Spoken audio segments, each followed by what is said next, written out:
Hello, I'm Earl, and welcome to Speaking of Everything. With me, I have Dr. Rhoda Arrindell. Dr. Arrindell, how are you doing? I'm good, thanks. How are you doing? I'm great. I mean, you just... You look like you're getting younger. Yeah, well, thank you. I hope so. Yeah, looking good, Earl. You're looking great too, thanks. Thank you, sir. So how was your trip to Azerbaijan? Did they let you back into the country?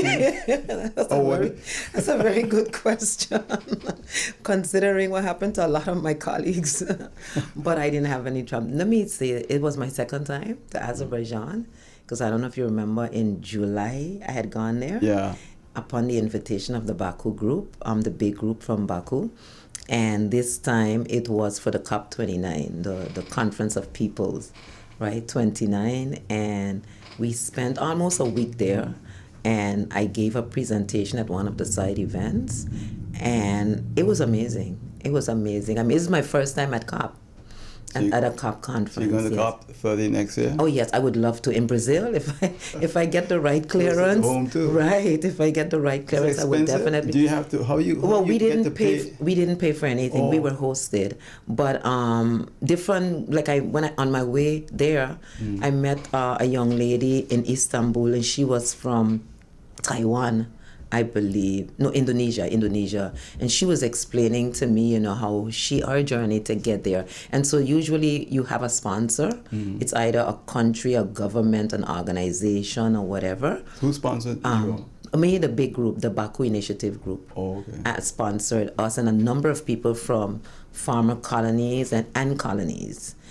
Because we had someone in our delegation who was from Benin, I believe. Benin, really? Benin, yeah. Yes. We had Benin and a woman from the Congo. So those are former colonies. And then the French colonies and the Dutch colonies, myself and two from Bonaire. Wow. We were part of that delegation, yes. That's good. Now, I jokingly said that because you called us quite austere.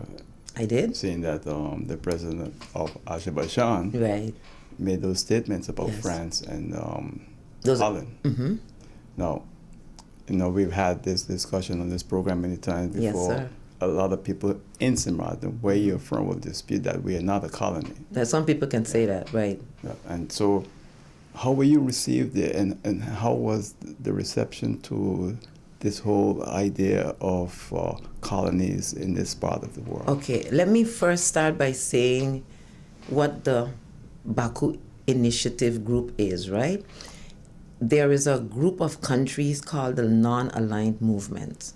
And what their mission is to not necessarily align with any power, so to speak. Baku, as the city of Azerbaijan, so the country Azerbaijan, is the presidency over that group. And their mission is to get rid of decolonization, period, throughout the world, right? It's not just. And so what they have done as their mission, because the idea, remember, when we were put in the constellation of the Netherlands Antilles, when we were put in the constellation, whatever the French call the overseas territories, etc., it was a period where United Nations had declared that all colonies, should be returned back to whatever their natural status was. But they gave you option, right? So there was the list of non-self-governing territories that was created so that the colonizing state would come back to the United Nations and give account for what they're doing to decolonize. For whatever reason, because you talk to different people, different scholars, they got different explanation, the Netherlands did not put our islands on that list of non-self-governing territories, claiming that these were autonomous, whatever, right? French did the same thing. But what a lot of countries at that time didn't agree with it. So a number of them abstained. I think it was 70-something countries abstained from even voting on that thing. But what happened, over the years, the Netherlands and France and some others were able to get away with not coming back to report to the United Nations on what they're doing for decolonization. Well, not everybody feels that way, right? You can say it's not a colony, you could give it whatever you name, but there are parts of the world, including in St. Martin, the Independence for St. Martin Foundation, a number of people, we know that we're colonies. We know it. We don't care what the name you give it. It functions as a colonial structure, right? And so there are a number of entities throughout the world that are saying we will support you in whatever efforts you are doing to end colonization in your space. So you have these alliances that are formed with different countries. And so our invitation came after discussion with the French colonies. Our first invitation came when you remember New Caledonia a few months ago, what was happening. And there's some of people in the world that are saying that is just cannot be. It cannot be that these countries get away with this. And so we were invited to explain our situation in St. Martin, and we did. And this is our fourth conference that we've participated relating to decolonization around the world, supporting those who are in the same position, but also sharing our story with the world. And you would be amazed that parts of the world don't even know us. As a matter of fact, a lot of the world, don't know. Last evening I was speaking to two Caribbean sisters, part of the Caribbean Studies Association. These are scholars. They find what's happening here unbelievable. People who visited St. Martin before, but when you tell them the reality of what you're living, they have a different perception because we are given this label, autonomous. Some of them thought we were independent because of the label that we're given. But when you explain that, no, there's a hierarchy, the Netherlands still has us saying a lot of things, like international affairs. When you explain that we have something called a CFT, for example, people don't believe that we have a body above our elected body that makes decisions, and then they're pretty clear that that's a colony. So those are the stories that we are sharing with the world. And so the statement that came from the president of Azerbaijan was that, and we fully support it, that how can you claim that you want a better world, a more peaceful world, when you are committed to maintaining colonies? There's a contradiction. I think one of the things is that if you look at islands like St. Martin, Guadeloupe, Martinique, especially what happened. You see what's happening in Martinique. You ask yourself, what's going on? Because I think the French government has poured a lot of money into Martinique in some areas, in healthcare, etc., and so forth. Some people are happy and some are not happy. Right. So it's difficult to please everyone. And I notice that always these two groups, one that want the status quo, and one is saying, hey, look, we're tired of this. So, yeah. And this is why we in One St. Martin are asking for a referendum in St. Martin. Because this will be the third time. Well, you need to have... Countries sometimes have referendums like every so often on a particular issue, right? In the United States, you could put it on a ballot as you're going in to vote for certain. So people need to understand that a referendum is a tool to be used to consult the people, right? And we have to learn to respect the results. We had one in 96 in these islands, right? We didn't like the direction it was going, right? And in 94, within 6 years, we asked for another one, right? Because it is only fair to ask the population, what do you think about the direction that we're holding? And so every country throughout the world that's a democracy has these tools that they use to consult the people. And in St. Martin, we believe as One St. Martin that it's time to ask the St. Martin people, do you want independence or not? I think it's a simple question. It doesn't have to be complicated, because you often wonder, why are people running away from dealing? Because what they would prefer to do is try to muddy the water, or we want this status, but it doesn't look like this, etc. No, if you really want a clear direction from the people, ask them, But you said St. Martin people. Yes. And St. Martin people are now a minority in there. So how do you define that then? Because it depends how you define the St. Martin people. If you look at it strictly in terms of birth, I wasn't born in St. Martin, but I wanted the St. Martin people, right? So when I see the statistics coming out of like a census office, if we're dealing with birth, I would be considered, according to that, not a St. Martin person. But that's not how I define the St. Martin people. St. Martin people, in my definition or my understanding, of people who have heritage here, people who've lived here forever, made here their home, but at least a generation or two that have an investment in St. Martin, right? I believe that those are the people that should be consulted, as well as their children, right? The younger ones, right? Because there are those who were born here, but their parents don't have, let's say, a Dutch or a French nationality. But to me, those are St. Martin people as well, right? And I think those are the people that should be consulted, not just anybody, let's say with a Dutch or French passport. There's another group of Cimarron people that say, and I think sometimes people don't respect their opinion until there's an emergency. After Hurricane Irma in 2017, we saw droves of people lined up at the Juliana International Airport, getting out of Dodge City. Leaving. Okay? And the Cimarron people couldn't go the real Cimarron people couldn't go anywhere. The ones that you didn't describe, basically, the ones that were born here have nowhere else to go. I agree with you. I'm one of them. And I think that's an issue with a lot of people when it comes to a referendum. Who's going to decide on our future? Right. I'm one of those people that couldn't leave. I mean, there's nowhere else for me to go other than St. Martin, right? And by the way, we couldn't go to Holland either, because although there were jets taking people to the Netherlands, you couldn't get on board, although you had a Dutch passport. But I would not want to go anyway. But you couldn't go. Yeah, I'm glad.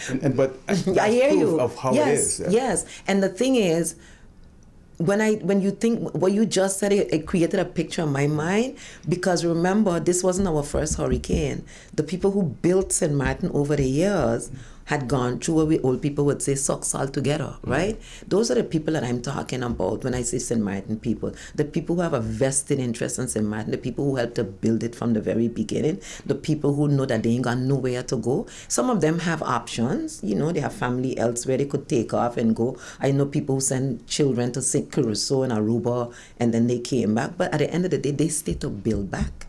They stay to put their sweat equity in making sure that it came back. And I think those are the people that need to be consulted. And again, I'm bringing up, it's important here. After those two disasters, St. Martin people, some of them, not all, took their children and sent them to their families in other places. I could have done the same thing. I didn't do it because I believe that they have to stay here and experience what we all are experiencing. I agree. So you see the difference? I agree. It's a mentality to it, a mindset. Because it's normal throughout the world that disasters happen, and most societies, they teach the younger ones through experience, right? When you experience it, you are able to train the next generation to deal with it in the future. If you pick them up and send them all outside, they don't get that experience. Exactly. Yeah.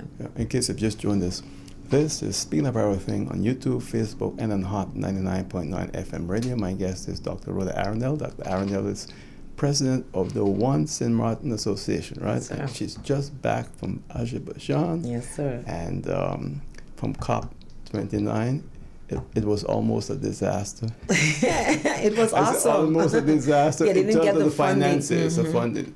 They wanted 1.2 trillion, only got 300 billion annually up to 2035 somewhere. But that's for a different thing. I want to come back to what you did in Ash. Did you get a call from the Dutch government? I didn't get a call, but I had a strange guy filming me when I was there. Yeah. It was strange. And none of it was strange. Again, we've been doing this for a while, but I tend to not be too, I'm alert of my surroundings, but I tend not to be too, overly, worried about stuff, because I know I'm protected by my ancestors, right? I know that. But I saw this, there was a moment I was standing somewhere, and this looks like a European to me, gentleman comes across with a camera, and he's filming me. And then I looked and I said, but there was a sister with me from Guyane, from Cayenne. And I said, she doesn't speak very much English, and, so we're speaking Franglish. So I said, why is he filming me? And she said, she didn't understand. I said, he's filming me. And then when he heard me tell her, he did the camera like this and walked off. And I thought about it and I laughed, because I never really pay attention to stuff like that before. But then when you hear the stories from your colleagues that are there with you, you don't take any of it for granted. I had colleagues who were arrested after they returned back to their country from the first one, especially New Caledonia. You had people who were involved in the uprising in Martinique, that had traveled along. As soon as they come back, they're sending them to some are going to Paris for trials, for their court cases, etc. So you're aware of the work that you're doing. And I know in St. Martin too, a lot of what I get in terms of difficulties, challenges has to do with my outspokenness against colonialism in general. Not against Dutch people. I want people to be clear about that. Dutch people or French people. And it's not just me. The work that we do, Oral, you two I know are pro-independence person, is because you believe in your country, you believe in your people, and you think colonialism is wrong. That's how I feel, and I will never not feel that way. And I will never be able to know that I have a tool that I can use, sometimes your platform, other platforms, my classes, the work I do at Caribbean Studies Association, to be able to tell people that we still live in a colony and we do not want to live colonized. Right. Now, the Dutch government issued a statement after the president of Azerbaijan. I saw it. What do you think about it? I think it's the same thing like saying slavery is not really slavery because we're making you a better person by asking you to work. It was accurate, truthful? It wasn't truthful. It was full of lies. Yeah. It was full of lies. And we know that. And Bonaire responded as well. We were going to issue a response. We was like, no, they didn't address us, so we wouldn't. But we know it's full of lies. But the people that are there know also that it's full of lies. The French government also responded. And my French colleagues were like following the French media and they were reporting. Some of them issued their own responses. Yeah. But they're living the reality. So the state will always say, you know what I thought interesting in the Dutch statement though, they did mention a referendum, and they say that these statuses were arrived at after consultation, after elections. But if you live in these islands, you know the reality, right? You know how the referendum in Statia went. You know how the so-called referendum in Bonaire went. You know how the election in Statia went. You know how the St. Martin election went. Statia didn't vote for it. I know that. We know that. You know what Statia voted for? First, they said they wanted to maintain status quo. And no matter what, even if they were going to be the only one. They did. Bonaire too, they didn't respect the referendum in Statia too. They say, I think they said they needed 61% and the results were. But the Statia people said, we do not want to be integrated. Yeah, but then they have a Statia governor. And then the election in St. Martin, didn't Mr. William Mallon get removed from office when he wouldn't accept the conditions? I mean, that's our reality. But at the same time, that they will find people to put in positions to prolong it. Mm-hmm. The governor from Statia is a Statia lady. I know that. But they do that all the time. We look at the history of our situation in this new world, right? On the plantation, you had to put an overseer, right? Because the plantation owner himself didn't come down and hit with the whip. You always had to find someone, and oftentimes they would put someone who they think that can relate. What they've done lately is try to use our own and say, well, it ain't that bad, and but you're still on the plantation.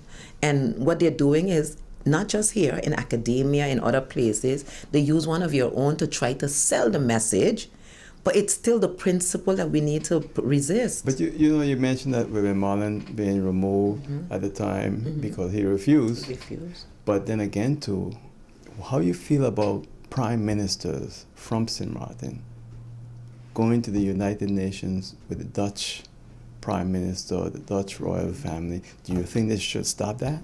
I think they shouldn't. I think they should tell the world the truth. And again, the word prime minister, look how crazy it looks at the United Nations. Because it's not really a prime minister. Exactly. So imagine you go with a delegation of one prime minister with multiple prime ministers under them. Mm. To the rest of the world, it doesn't make sense to people there. But then you say because they're autonomous countries, and then the people believe that you're self-governing in the sense of you have your independence, and you have to now go explain, no, that's not how it works. So I mean, each individual will have to decide for himself whether or not he should do it, but I don't think they should. And I think if you do go, you should tell the world the reality. But what we do is we create a facade, a picture, all is well in the kingdom, and then you come back home and complain to your people about how you ain't getting the respect and you ain't getting what you deserve, etc.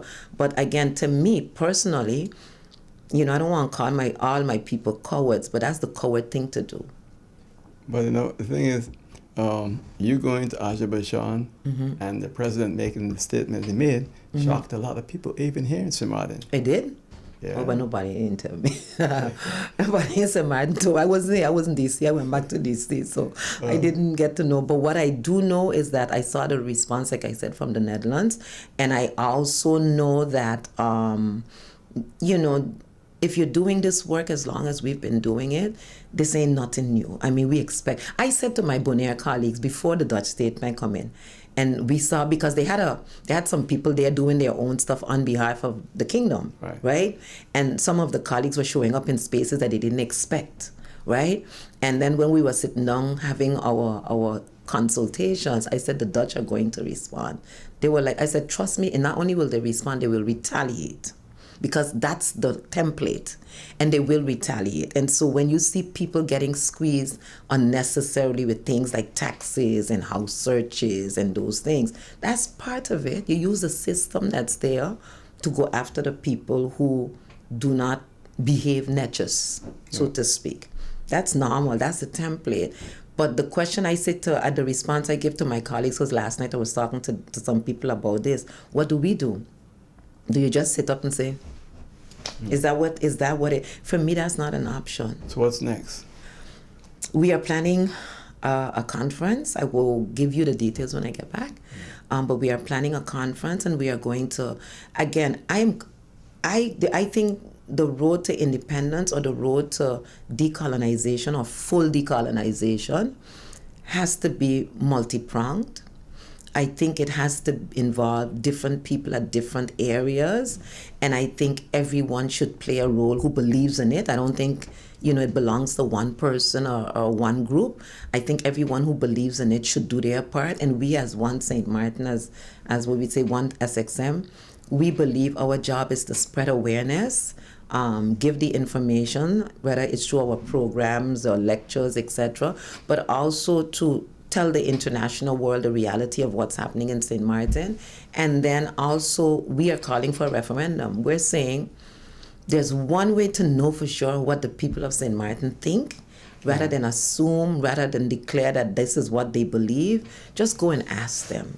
Okay. Just put on the table a referendum. I think the next step should be a referendum, asking the St. Martin people, do you want your independence or not?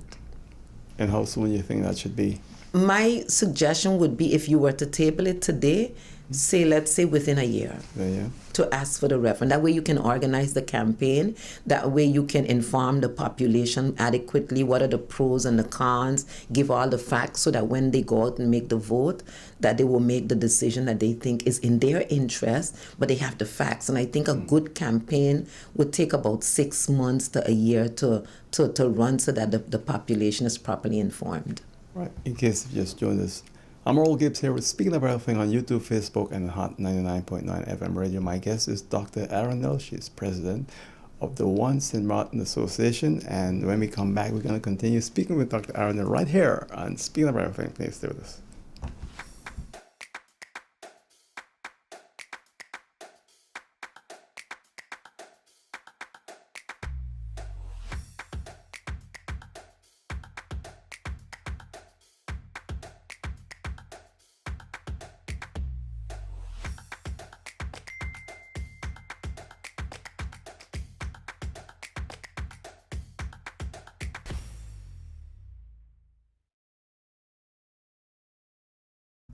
My guest right here on Speaking of Everything, you see her right there, Dr. Rhoda Arrindell, the sheriff in town. Man, she went to Azerbaijan, and man, she was kicking A's.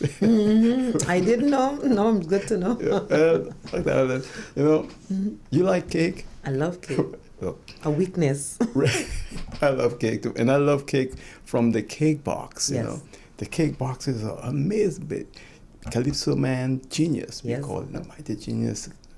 Famous Calypsonian, but he's also, to me, one of the greatest cake makers on St. Martin. So I call him the cake boss. The cake boss, yes. And Christmas is coming. Oh yes, you got a plan for Christmas. I'll tell you, it's amazing, because they have things like Punch Cuba cake. You see on the screen. A lot of people love that. I know. And they also have pineapple upside down cake. Yeah. Coconut tarts, puddings. What's your favorite thing? I usually order from him tarts, and I'm looking for a black cake this year. Okay. I have that too. Yes, really. yes. So Those are my favorite. Traditionally, Fabian Barrage and I, we would feature him on the program too, and we put in our order early every year at the cake box. But I want to tell you something about Genius. Genius is one of the people in St. Martin that could tell you they know me as a child in diapers. Yeah. He's one of the few people, when we first came back to St. Martin from Curacao, my father came back, we lived in the yard by my there. Oh, okay. My Solomon, we lived with my Solomon for a while, and then we moved a little down by the Krytoff house there. Yeah. And Genius was our neighbor. All right. Yeah, so we go way back. And we go way back too. I tell you, the guy is amazing. He's a great guy, and his cakes are unbelievable. Yes. So and he teaches. Exactly. He gets classes. He's not a selfish guy. Yes. Most people hold on to it, but he's teaching people. Yes, sir. Pass the knowledge on. Exactly. So if you want a cake for the holidays, for a birthday, whatever the occasion is, give Genius a call at the cake box at 581-2171. That's 581-2171. The cake box is a place for the best cakes, pies, tarts, puddings, you name it. You're going to get it at the cake box. Get it? I know you're going to remind me to order. No. So make your order soon at the cake box, 581-2171. All right? So good. Yes, sir. Yeah. Awesome. So, let me come back to this now. In terms of when you got back to St. Martin, right? Were there anyone from French St. Martin there, or you was representing everyone, both sides? How did this go? Okay, One St. Martin, our association, has members from both sides, right? With two passports. Some got dual passports. Some have one on either side. And so my presentation that I gave was put together with the team. What we did, because there's only one of us that was traveling. So only you went? Only I went from the group. Yeah. What we did is we put together the presentation. So I would always say, this is what, and everybody give their input, some of the things that we should say. And then I crafted a speech. I would send it to the team. The team would vet it. The team would say, add this, take this out, etc. And that's what I presented. So what I presented was on behalf of our members on both sides. Now, like I said, we're planning an upcoming conference, and the delegation going to exist of people from both sides. Okay. Have you ever been to Guadeloupe, Martinique? Yes. Both places. And spoken with people there? Yes. Yes. As a matter of fact, when I came back in 89, I joined SMECO. I don't know if you remember SMECO, right? I was honored by SMECO. Right. So I joined SMECO in 89, and I got introduced to a number of the pro-independence folks in Guadeloupe and Martinique through SMECO, because I would not have known them. I wouldn't have been able to make contact. And up to today, one of the professors, Julien Murion, who's a union leader, when I went to Caribbean Studies Association in St. Lucia this year, he was like, I know you. I was like, I know you, and we remember each other from then. Still, again, he's still very active in the pro-independence movement, and one of his organization members, I don't remember her position, I think she was a secretary, was at the conference in Baku. What about the current president of French St. Martin? He wasn't he was a member of SMECO too. He's for independence, I just want you to know that. I laugh because he doesn't like to speak about it. He doesn't use it. He doesn't speak. I'll say this about Lulu Mussington, Mr. President Louis Mussington, but he's my friend and a brother from years gone by, and I have a lot of respect and admiration for him. I'll say this about Lulu Mussington. He does not use the word independence in any of the things you hear him advocate publicly. But if you see how he's moving in terms of empowering his people, that looks more to me like a pro-independence move than some of the things you see policies on this side of the island, for example. Let's be honest, right? When you look at how you're highlighting your St. Martin culture, embracing the unity flag as a territorial flag, making sure that St. Martiners are getting access to land, etc.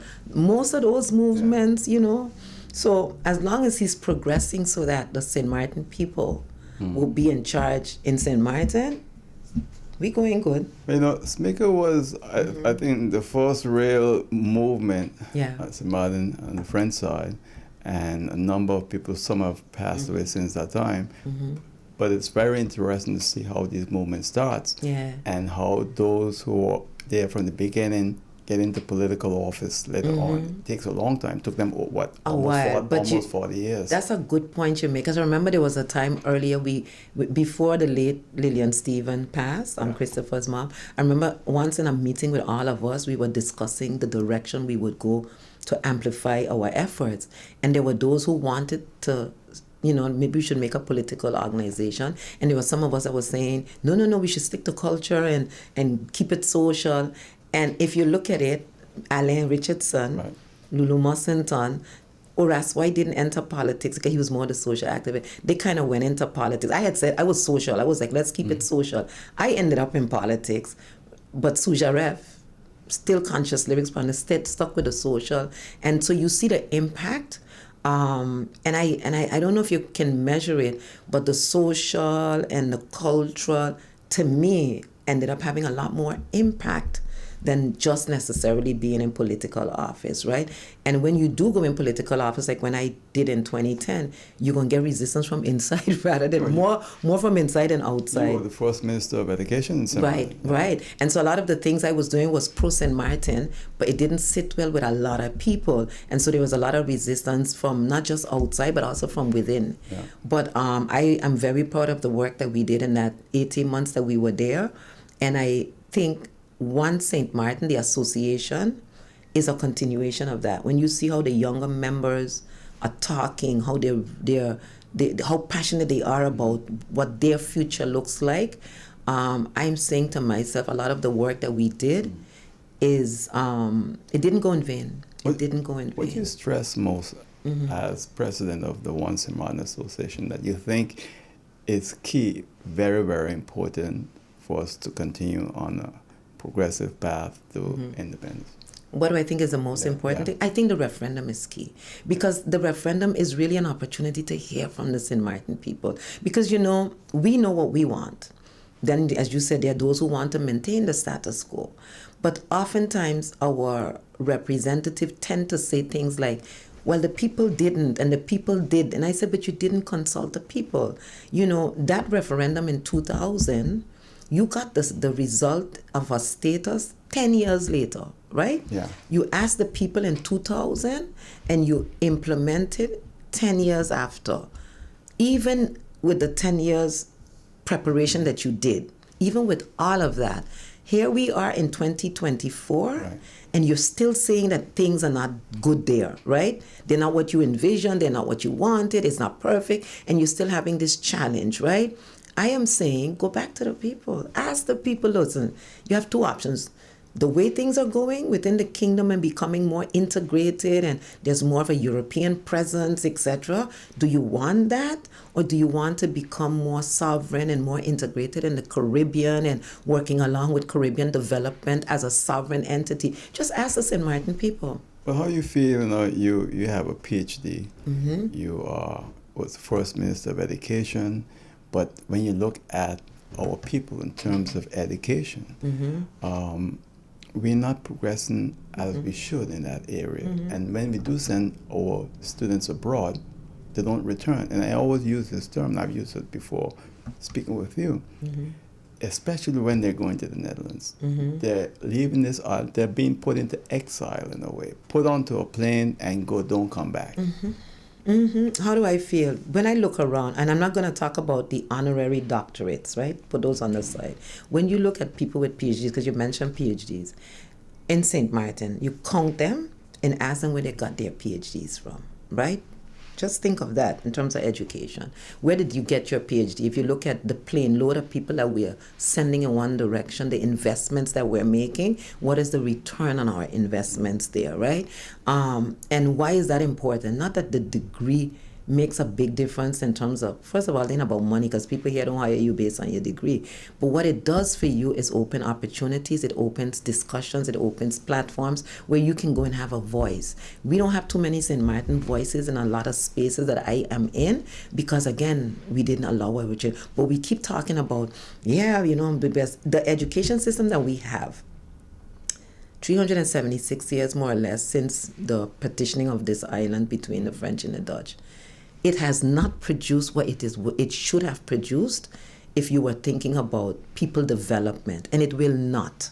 I will keep saying it, it cannot, because it was not designed to produce that kind of people development. What it does do, it kind of filters one or two who will escape and, in spite of, have that education. But the system, really, the thing that we are in, is not designed, intended to create any kind of empowered people. And that's why I wrote the second book, right? My latest book. And I wanted to show, and I'm still trying to show, so I'm looking for sponsorship to get it published.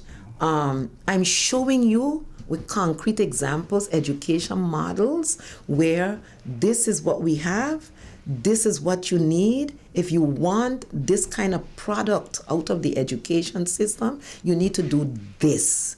Not do what we are doing now, because it will never give you what you want. I'm telling you. You was Minister of Education when my daughter went to study medicine. At that time, remember, there was one minister place. Yes. And she got that to go and study medicine in Holland.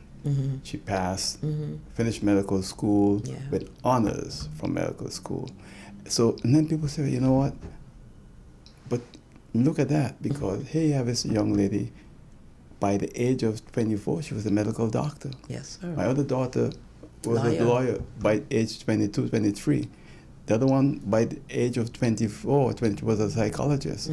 So, and they all went through the system that you just said, just don't work for us. And they're from here, they're from our people. So, no, it's kind of like difficult to... But let me say this. You just said they did it in the Netherlands. I talking about St. Martin. If the system is supposed to produce it, it should produce it here, right? You mean that should have a university? Yes, that's number one. But number two, your daughter, myself, is going to be less than 1% of the educated population in St. Martin in terms of who we went to school with. You and I got colleagues that today that didn't even get to leave for whatever reason, because they weren't prepared to be able to take on not just higher education, but education beyond our boundaries. And you have a system that filtered them out very early to not reach that ceiling. So a lot of them who do make it, they go outside of the system. Some will go get a GED, for example. That's outside of our education system. Some will go do something, go somewhere, and then come back into the system. The system is designed so that they do not make it, and then if you do send them, you have to send them to Europe to make it, or to the US. In my case, I chose the US. But we should have, if we are claiming that this thing is going to produce a people who are proud of themselves, who know who they are, know their culture, who are strong to defend themselves in any parliament anywhere in the world, we should be able to do that here. But we had the University of St. Martin that was organized pretty well at one time, and then who messed it up? Who messed it up? I mean, some people say, they should have had you there as president, but then again, we understand the politics of St. Martin, and I'm trying not to offend anyone here, so please don't get angry with me with what I'm going to say. You have to be able to play the game. And if you don't, you get punished. No, I don't think you could play the game the way they want you to play the game. So they're not going to have you there. But if you continue like that, you see our problem. We are our biggest problem. No, but here's my story on the University of St. Martin. Again, my colleagues there are like the best of the best. I started at USM in '89 when I thought this is a place for me, right? I ain't going nowhere. In 89? In 1989, wow. Right? And I came back with my little bachelor's, and I was going to die at USM. You're going to die. You're going to kill me on that cross. But what university is a foundation, a private foundation, right? It's not a government anything. I don't even think we have yet the law on tertiary education that even became a law yet, right? So that's that. But forget that, because I think that too is outdated. I think if we are serious as a people, if we're serious as a country, that we need a independent, look at a medical school, for example. Right? American University of the Caribbean. Remember that came here as a little runaway from Montserrat because the volcano. See how big it is now? Thank you very much. So there are models, there are examples of what you can do, and there are partnerships that you can form that can give you the kind of university if you so want.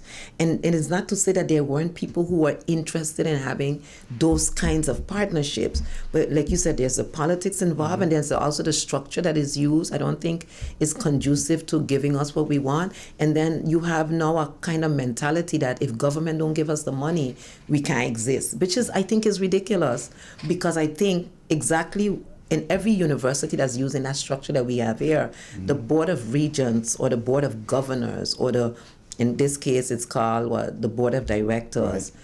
Those are supposed to be your people out there raising funds for your university. Those are the folks that are supposed to be based on a vision from the president of the Board of Directors or the Board of Regents or the Board of whatever you use, governors. That person who's in charge of that, along with his or her team, those are your funders, your fundraisers, so that the professionals, the director, the president or the principal, whatever you call it, that person and the team can do their work. Yeah. They shouldn't be out there trying to raise funds, and that's not the job. In a real university structure, the president, yes, as a president, as a real president, use his influence and his connections, but your funders and your vision is coming, and I think the structure that we're using is not going to give us what we want. So what we're doing now is saying, oh, the Dutch put their money in it, so we're going to have to go that direction. So again, you following rather than leading, and I don't think based on that we're going to go anywhere. That's my opinion. It's so sad to see what's happening, because the key is education in the end. Basically, if you have a well-educated population, and a lot of people used to brag about our education back in the 60s and 70s, but when you look at it today now, there's so much confusion with all the TKL and L this and that. I can't keep track of it. It's outdated. Okay. It's outdated. It's old-fashioned. Very few people are using those kinds of systems anymore. That's why I said that. That's why I did the research for the book, because I wanted to show St. Martin people, and I still, once the book is published, will show St. Martin people that there are different models you can use, but you can also create your own models. You need to take somebody's alphabet soup and bring it to, you can create, because you're looking future. You're thinking future. You're saying to yourself, what does the future graduate need or needs to look like, and how can we create the structure to give that future graduate the tools that he needs to be able to succeed. That's what my book is about. You think we're doing that now? No, we're not doing that. That's why I wrote the book. That's why I studied the system. I studied 7 different models in the world. I looked at the Bahamian, because I was in the Bahamas when I started the research. I looked at the Bahamas and I was like, listen, they were a colony, they were a British colony. What are they doing that we ain't doing? Because if you look at Bahamian education in the Caribbean, you look at Barbadian education, you see how high ranking it is worldwide. Right. So I had to look at what it is that they are doing to just make a comparison to say what lessons can St. Martin learn from a system like what the Bahamas have. They're not perfect. Trust me, they got their issues too. But if you follow their trajectory, you can see some concrete things that they did in their history to give them what they have today. And I think we can learn a lot from a neighbor next door. Yeah. I really believe that. When you look at how we are as a people, we've had so many elections in a short period of time, governments lasting just barely 2 weeks. If we want to move on as a people, we're going to have to take a serious look at ourselves. I agree with you. And this is why we keep doing the work that we do. It's not to say that we have all the answers. But what we are saying, what we see cannot be acceptable. And if you, my mantra, which I borrowed from, what's his name, Malefi, when he was here, was that if you have an observation, you have an obligation. I believe, from where I sit, for the years I work in education, from the systems I've worked in, from the children that I see one-on-one, from the students, I say it can be done differently. But are we prepared for the sacrifice? The reason I say that is because you have a PhD. Many people don't want to go through that. Many people don't want. You don't need a PhD to have good education, you know. But, I know, but what happened? What I noticed in St. Martin lately, because I was always a champion for education. I believe in it so much that my 4th guest was the Minister of Education on this program, April of 1984. Oh, That's I'm trying 40 to see. Where was I then? I was here getting ready to go to school. Jack Barris was the Minister of Education for the Netherlands and Indies. It hasn't changed. I've always had people here talking about education. Yeah. But what I notice now is that in the last few years, after my children have grown up, and people meet them, they say, well, look at that, Earl Gibbs' daughter, you could do it too. And it's like, it's not like that. Yeah. You know, it's not. It's not that. It's not that. It's literally bringing down then. Yeah. Those. Exactly. Women too. But that's what I'm saying. You know, people say, yeah, but you were part of the system and you make it. I was like, yeah, but it shouldn't be about me making it. It should be that all of St. Martin's children get the same opportunities, the same access, because the access is important, and the same kind of support to be successful. But you also made sacrifices. And I did make sacrifices because I had a drive from inside, right? But a system is not designed for individual. A system should be designed for the masses. A system should be to say that every St. Martin child has a right to good quality education and access to it in the same way like those who got means, those who don't have means should have the same access. But how can we bring back that drive? We have to put in place the structures. We have to put in place the structures because it's like Martin Luther King used to say, you're asking the Negro to hold himself up by his bootstraps when he don't have boots. Right? That's pretty much what we're in. You have to give them the chance. You have to give them access. You have to prepare them. St. Martin kids, now when you meet them one-on-one, I interviewed some of them for the book. They are the most dynamic. They're ambitious. Their parents want to. So some of them can't support them in the same way. It shouldn't be that the child whose parent can afford after-school tutorials, that child going to be successful. That child shouldn't have to go outside of the system to get the quality education that he needs. It shouldn't be that the child whose parents can afford to maybe, give them soccer classes, that child will have an opportunity to be a star athlete. We have a system where the talent is here, and if you cultivate that talent in the right way, all the children should be able to have that access. How do you feel about social media as an educator? I think it's a good tool. We now at Howard University are having a lot of discussion about AI and AI. We just had a conference that was concluded there on that. And what they're doing at Howard University, for again, looking at the future, they're asking us as professors, as scholars, to submit projects for using AI tools in our education. In the English department, we just had a whole conversation about... That's a big problem. Exactly. Yeah. So I switched from using papers, essays at my final exams. I giving quizzes now. Again, only because I didn't have the preparation to say, okay, this is AI, this is not. Because I couldn't tell some of my papers. I was like, I suspect this is AI. But how do I detect that and be fair to the student? When you're marking the students, you have to be fair, right? But they're training us in that right now. How to identify. But how to use it for the greater good. I had a professor, I think he is from, I can't remember the school in Washington, D.C., close to university. He was one of the presenters at the conference I was just mentioning. He was saying, he goes around the country now training schools how to use these tools and how to detect things and whatever. And he was saying, like when the computer first came out, people were saying, no, you can't do that. The typewriter. And he was, we laughed at it. Today, everybody using the computer, right? And he's saying it's the same is going to be with the AI tools. It's going to help us. Yes. You got to know how to use it, how to control it, how to manipulate. I see all technology as a good aid in the classroom. I teach them tomorrow from here. Yeah. All my classes right now are online. That's the beauty. And that's the beauty of it. But what? COVID did that. When it happened in the Bahamas where I went through certification for online training. Boom. And I can use it now somewhere else. That's good. Mm-hmm. So did you see your girl at COP29? Who's that? Miyamati? I'm a girl. I didn't see her, but what a powerful listen, speech. when she walked in the room, but we saw her on the video because you had the green zone and the blue zone. Yeah. I wasn't seated in the blue zone, but we were able to see it. Again, how dare you? You saw Macron's face? But you. Listen, and when the president from Azerbaijan made a comment about a guy in the European Parliament, he was sitting in the audience. Macron? No, the guy from the European Parliament, when you saw the statement that he made, the guy was sitting there in the audience.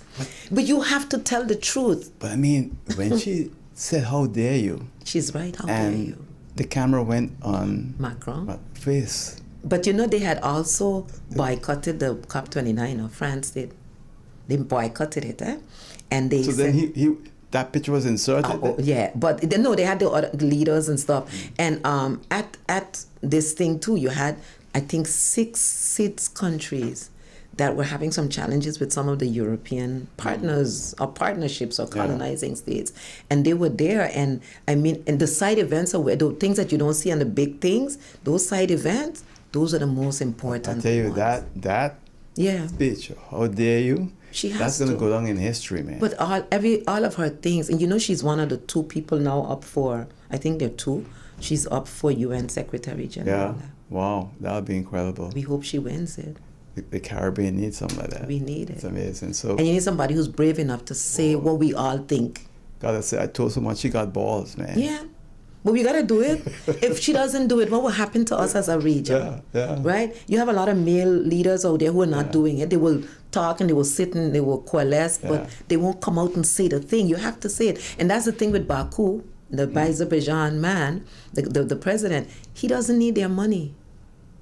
He doesn't need their money. That's the thing that got them a little perturbed, because what they do is they hang the purse over. Like that, you know? Yes, yeah. He doesn't need their money.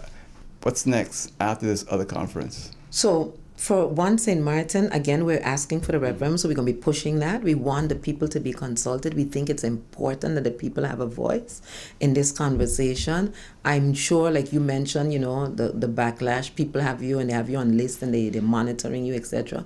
That is to be expected. But I believe, because I just did a presentation at the so-called Dutch Caribbean Research Week, and what I said there was like, you keep referring to us as Dutch Caribbean, and you don't even give us agency in defining who we are. And what I liked about that, the organizer, the woman came over to me afterwards and she said, you know, how can we do this better?